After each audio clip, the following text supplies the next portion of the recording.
Hello, my name is Burke Hedges, author of the best-selling book, The Parable of the Pipeline. I open my book with a story about Pablo and Bruno, who take two very different paths in their quest for financial independence. What you're about to see is the delightful animated story of their adventure.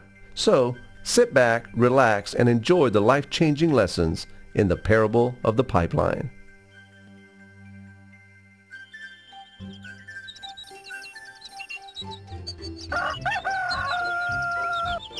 Far away, in a small village, near a beautiful valley, lived two friends, Pablo and Bruno. They were both young and dreamed of a better life for themselves. They'd often discuss their dreams about how they would become the most successful men in the village. They weren't afraid of hard work, and they searched for opportunities to help realize their goals and achieve their dreams. One day, an opportunity presented itself.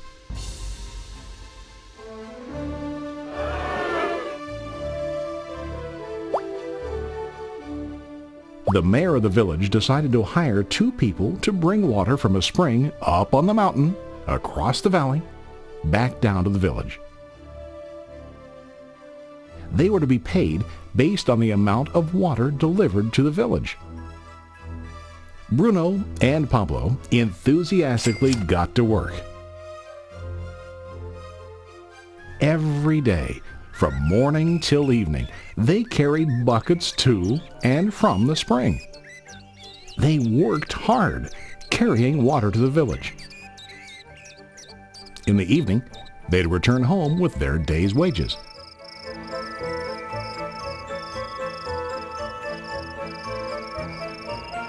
Bruno was satisfied with his work and the money he earned. He was sure that with this work he could achieve his dreams. Bruno thought that to increase his wages he could use bigger buckets to bring more water each trip.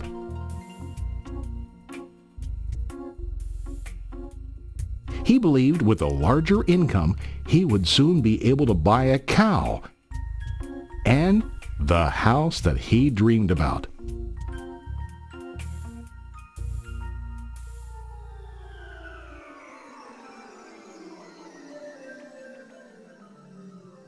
Now Pablo was not satisfied. At the end of the day, his back and hands ached and he was exhausted. He was looking for an easier way to earn more. One day an idea occurred to Pablo. He imagined building a pipeline to deliver the water from the mountain spring to the village. With this pipeline, he could get more water to the village without carrying buckets back and forth from the spring to the village. Soon, he got very excited about his idea and began to plan. Pablo, of course, shared his idea with his friend Bruno and asked him to join with him to work on and help build the pipeline. Bruno thought the idea was crazy. All Bruno could think about was what his money could buy today and how to get it quicker. He felt that building a pipeline would slow him down and delay him in achieving his goals. Instead, Bruno got bigger buckets and went more often back and forth fetching water. He was sure that with this method, he could make more money. Pablo decided to build the pipeline on his own. He understood that it would not be easy to build, and it would take time to complete the pipeline. Pablo knew that it could take several years to finish, but he set his mind on his goal. Every day he worked and carried water like before. But on weekends and during his spare time, he worked hard to dig in the rocky soil and build his pipeline. In the first month, there was little to show for his work.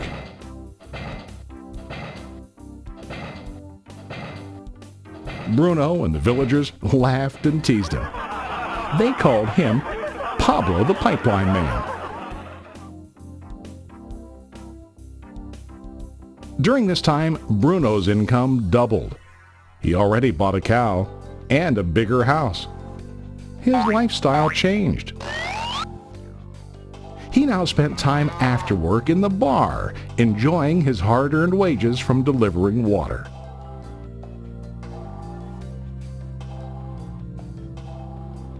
What Bruno didn't realize was that his body was starting to stoop from carrying the heavy buckets every day.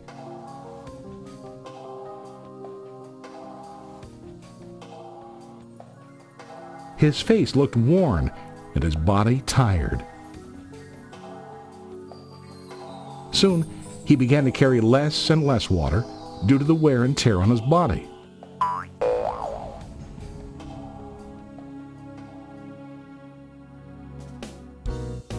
Month after month, Pablo worked. Soon a year passed, and then a second year. Finally, Pablo finished his pipeline. He now used his pipeline to deliver water to the village instead of carrying buckets. Pablo was now earning more money than ever before. The water continued flowing to the village, while Pablo wasn't working. While he slept and ate, the water flowed. Pablo was happy and proud of his insight, persistence, and hard work. Now his income flowed as long as the water flowed through his pipeline.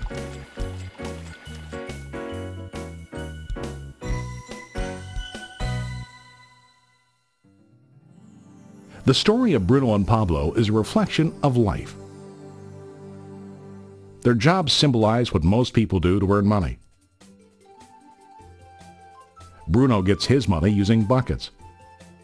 He goes back and forth, carrying his buckets from the spring to the village in exchange for money. To increase his income, he either has to go more frequently to the spring or to use larger buckets. It's common in real life to increase our income by working harder. For example, working overtime or getting a second job. We also increase the size of our buckets by accepting a higher paying position, which often includes spending more time on the job. Most of us exchange time for money like Bruno. We know that every person has only 24 hours in the day and that it's not possible to use all our time to work. The most difficult time comes when we can no longer exchange time for money due to age, health, or other reasons. Then, our income stops. Now let's review what Pablo did. Very wisely, Pablo did not exchange all of his time for a limited income, but he used some of his time to build a pipeline.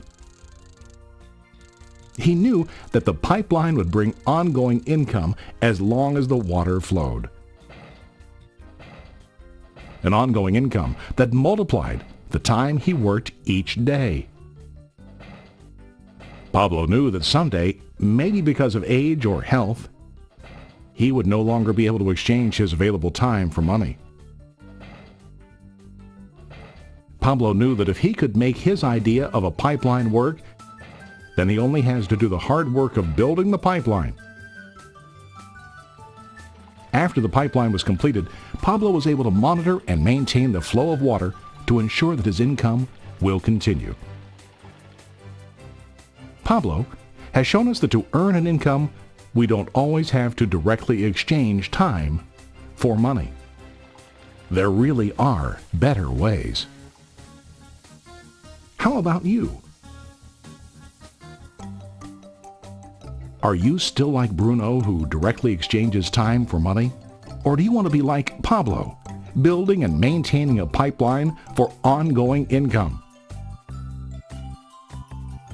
If you are interested in the idea of building your own pipeline, contact the person who lent you this presentation. You can start building your pipeline today.